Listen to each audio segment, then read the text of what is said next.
জাপানের অধিকাংশ হাইওয়ে তৈরি হয় 1956 সালে, আজ থেকে 70 বছর আগে। হাইওয়ে মানে কোনো ট্রাফিক সিগন্যাল থাকবে না, সাঁই সাঁই করে সুপার স্পিডে সব গাড়ি চলবে। বিপাকে পড়লেন রাস্তার দুপাশের অধিবাসীরা।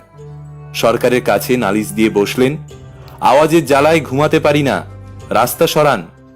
রাস্তা সরানো চারটিখানি কথা নয়। সরকার বুদ্ধিজীবীদের ডাকলেন, পরামর্শ চাইলেন। উদ্দেশ্য হলো কত আওয়াজে কত জ্বালা তা পরিমাপ করা। বুদ্ধিজীবীরা সরকারকে বুদ্ধি দিলেন। শিশু থেকে বৃদ্ধ বিভিন্ন বয়সের 200 জন অধিবাসীদের ওপর সমীক্ষা চালালেন। শব্দহীন রুমের ভেতর দিনে রাতে বিভিন্ন সময়ে ওনাদেরকে খোকা ঘুমালো পাড়া জুড়ালো টাইপের কবিতা শুনিয়ে দিয়ে ঘুম পাড়িয়ে দেয়া হলো। তারপর 30 ডেসিবেল থেকে 100 ডেসিবেল পর্যন্ত আর্টিফিশিয়াল গাড়ির শব্দ বাজিয়ে দেয়া হলো।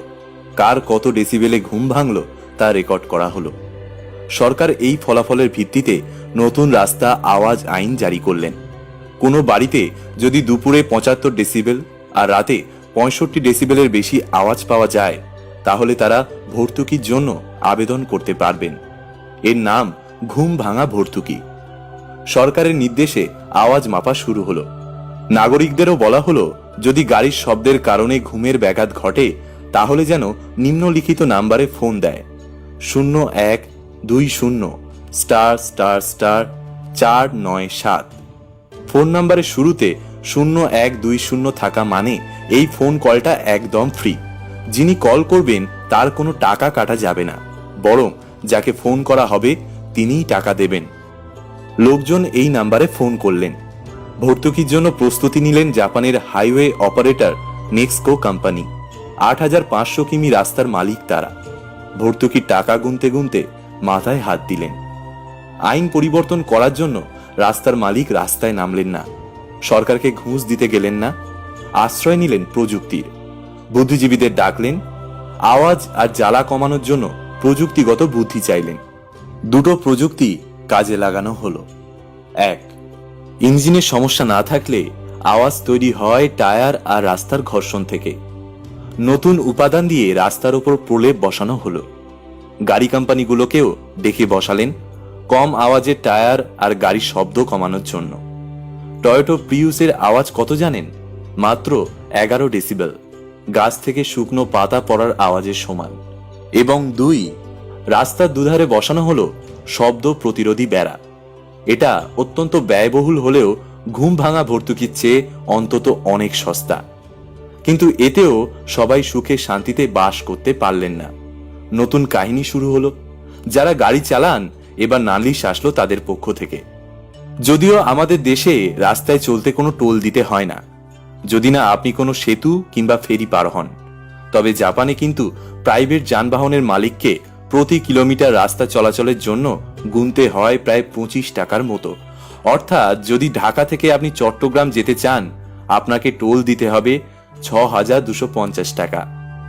এবার গাড়িওয়ালারা নালিশ করে বসলেন, আমরা এত টাকা টোল দিয়ে হাইওয়েতে যাব আর চারিদিকে প্রাকৃতিক সৌন্দর্য দেখব না? আমরা কি টাকা দিয়ে জেলখানা দেখতে এসেছি?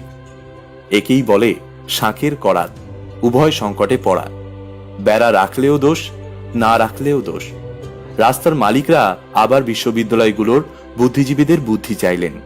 অনেক সাধনার পর বেরোলো সাউন্ড প্রুফ স্বচ্ছ দেয়াল, কাঁচের মতো কোনো পদার্থ দিয়ে তৈরি।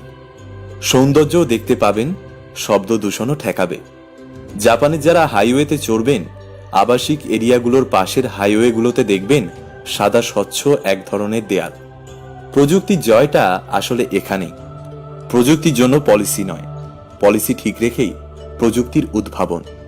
এখন রাত 11টা। ঢাকায় আমাদের এক পাশের বিল্ডিংয়ে কারো গায়ে হলুদ অনুষ্ঠান হচ্ছে। 100 ডেসিবেলের হিন্দি গান বাজছে। আর এক পাশে নতুন ফ্ল্যাট উঠছে। ছাদ ঢালাইয়ের জন্য মশলা তৈরি হচ্ছে, গড়গড় করকর আওয়াজ হচ্ছে। এটাও 100 ডেসিবেলের কম না। ঢাকা শহরে শব্দ দূষণের পরিমাণ 90 ডেসিবেলের কাছাকাছি। এর বেশিটাই আসে গাড়ির হর্ন থেকে। স্বাস্থ্যের জন্য ক্ষতিকর, অকারণে মাথা ধরা, হার্টের অসুখের কারণ। আর শব্দ দূষণ 100 ডেসিবেলের মানে আপনার শিশুর শ্রবণ শক্তিতে নানান সমস্যা দেখা দেবে। 10 বছর আগে ঢাকায় একবার একটি পরীক্ষা করেছিলাম, বিনা হর্নে কতক্ষণ গাড়ি চালানো যায়। এলিফ্যান্ট রোড থেকে কমলাপুর, কমলাপুর থেকে বড় মগবাজার, নো হর্ন। ঢাকা শহরে বিনা হর্নে গাড়ি চালানো সম্ভব, একটু ধৈর্য ধরতে হবে। এই যা ঢাকায় একটা নো হর্ন দিবস চালু করা যায় না? এক ঝাঁক তরুণ করুক না গবেষণা। নো হর্ন দিবসে কতটুকু শব্দদূষণ কমলো, কতটুকু স্বাস্থ্য রক্ষা হলো, হোক না এটার পরিমাপ।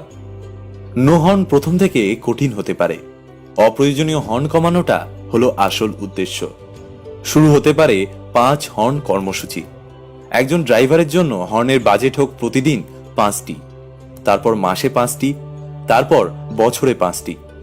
এভাবে শূন্যের কোঠায় পৌঁছাতে কি বেশি দিন লাগবে? সবচেয়ে কম হর্ন ব্যবহারকারীকে পুরস্কৃত করা হোক। এই কাজটি করতে পারেন বাংলাদেশ এনভায়রনমেন্ট নেটওয়ার্ক।